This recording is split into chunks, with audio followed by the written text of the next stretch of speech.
Every day, we are faced with a fresh set of obstacles, adversities, and unfortunate circumstances that we simply can't avoid no matter how prepared we may or may not be. Whether it be getting hit by a crockett in the face, Apple taking the last $25 out of your account when you need to buy food, or something more severe like getting hit by a truck, life comes at you fast, and the results reality produces often goes against the reality we formulate in our minds. Now, in this video, I am not going to talk about how we can avoid these uncertainties and nuances in our lives. Instead, I am going to talk about how we can reframe and reshape the way we think about and perceive these events. So instead of reacting and letting them take over our day, our mood, our energy, our joy, we can learn from them and get progressively better at foreseeing and overcoming the uncertainty that we as humans greatly fear.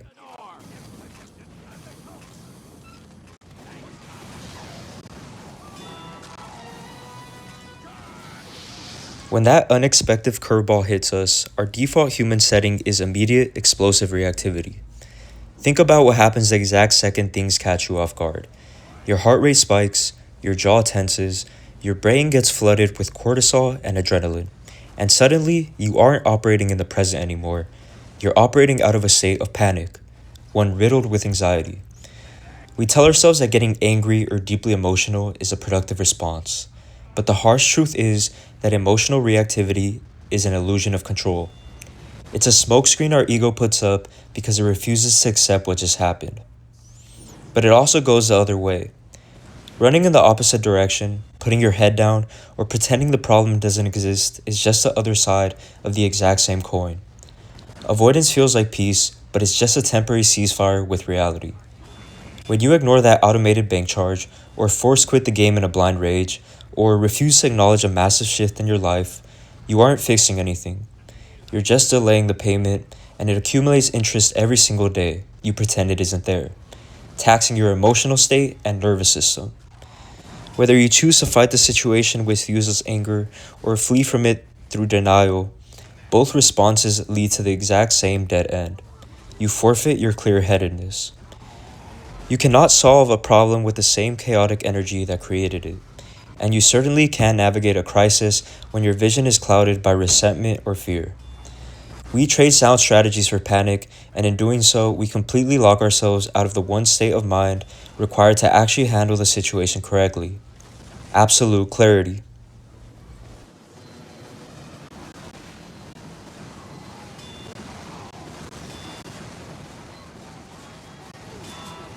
So what does it mean to have absolute clarity, and how can we strive to obtain it? Clarity is the moment you are able to step out of those clouded emotions that consume you when adversity strikes. It's when you're able to take a step back from your situation and truly analyze it for what is instead of what your emotional self is making it out to be. It looks like choosing to forgive someone for bumping into you on accident at the store instead of lashing out on them.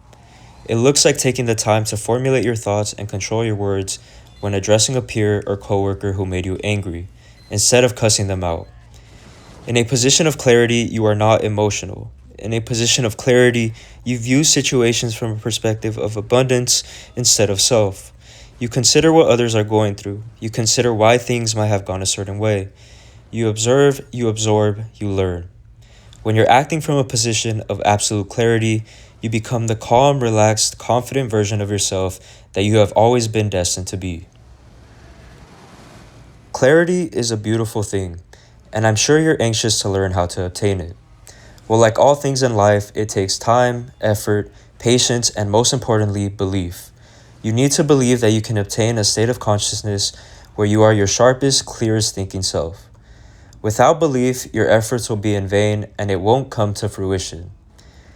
Just like getting better at TF2 or any other video game, making money in the stock market, or making gains in the gym, you need to put in reps. You need to put time into seeking clarity. This is best done through active practice in real-life situations. When you're faced by adversity, maybe a grade not falling in your favor, going on a losing streak, or having a harsh comment made towards you, pause. Make yourself take a pause and observe the moment. Don't let your autopilot take over and react how you always do. Pause and genuinely think about how you want to react to the situation. Think about how reacting a certain way would make you feel. Think about what you genuinely want to do or say. This seems difficult, and I get it. Having to think instead of automatically responding is not something that we as humans are accustomed to. But trust me, after enough reps, you'll get a hang of it. You'll start noticing why certain things trigger you, and you start learning how to diffuse situations in your head, confronting them at face value for what they are, temporary periods in time. It all passes, so instead of wasting your energy on reacting emotionally, letting it weigh on you, or running from it, you need to let it be, and you need to choose to react intentionally. And that choice, to react intentionally by letting reality be, is the exact definition of radical acceptance. Once you have the clarity to see a situation for what it truly is, without the emotional filter, acceptance is the next logical step. But let's clarify what this word actually means, because our culture has completely twisted it. We like to paint acceptance as a form of weakness. We assume it means throwing your hands up, quitting, or saying, well, everything is ruined, so why try? But true radical acceptance is the absolute opposite. It's not a white flag of surrender. It is an intentional act of detaching from the outcome of a situation and viewing it from a conscious perspective of the now, instead of what was. It's not trying to go back and fix a situation. It's not trying to change what you could have done or what you should have done. It's not dwelling on the emotions felt when the situation occurred. It's not replaying the scenario in your head thousands of times, wishing you could have done something different. It's proudly getting up from the ashes, dusting off your boots and getting back to work like nothing happened. And in no way am I saying you're forgetting and ignoring the situation. You are changing the way you react so that you can learn and grow from it. Dwelling on what was will never be productive, because you put yourself in that same emotional state where you could have done things differently. You move yourself to a mindset of lack. You need to rise above. You need to be thinking clearly so that when you're faced with a similar event, you know exactly what you need to do to make sure things work in your favor. You don't have to like it, you don't have to approve of it, and you don't have to think it's fair. You are choosing to not waste your precious mental battery arguing with the past so that you can put that energy to becoming the person you truly want to be.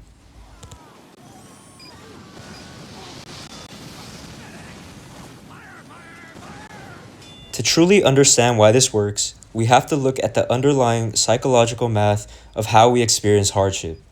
There's a beautifully simple equation that perfectly sums up the trap of human distress.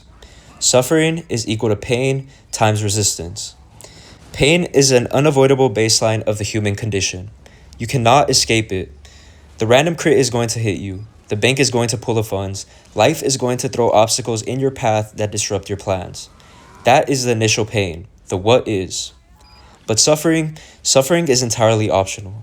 Suffering is the interest you pay on that pain when you multiply it by your own internal resistance.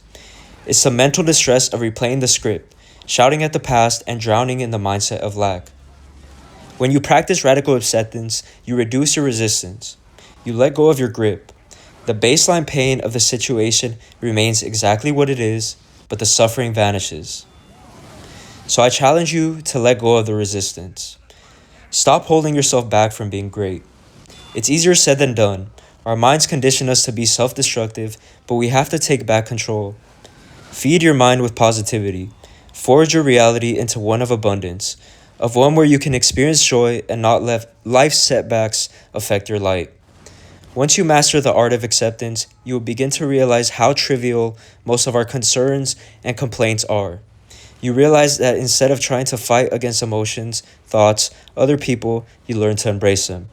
And that decrease in resistance leads to a life where you're doing things that make you happy, where you're finding people who you feel loved by, where you're able to be creative and chase your passion.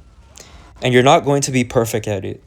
Some things in life are just too difficult to accept, and we wish to change them no matter what. But start off small. Choose to react differently to things that boil your blood throughout your days. Accept things you can't change so you can focus on those you can. It's a marathon, not a race. We're striving to be slightly better every day so that those small wins can stack up until we reach victory. Choose clarity over chaos, my friends. Thanks for hanging out. I'll catch you in the next one.